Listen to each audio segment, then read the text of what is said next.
Hello বন্ধুরা, চলো আজকে দেখো এই কাতলা মাছ বা রুই মাছ দিয়ে এই রান্নাটা করলে বেশ সুন্দর লাগে, তাই তোমাদের সঙ্গে শেয়ার করছি।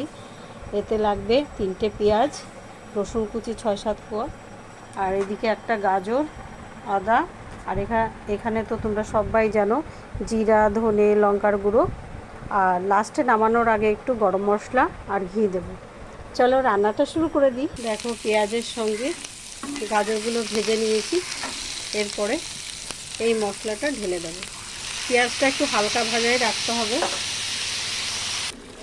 ঝোল ফুটে গেছে, মাছ দিয়ে দিয়েছি, একটু দিয়েছি টমেটো সস, দেখেছো, এটা দিলে টেস্টটা বাড়ে। আর দেব এই একটা পুদিনা পাতা নামানোর আগে, আর গরম মশলা দেব, গরম মশলা। রান্না কমপ্লিট। দেখেছো কি ভালো লাগছে দেখতে।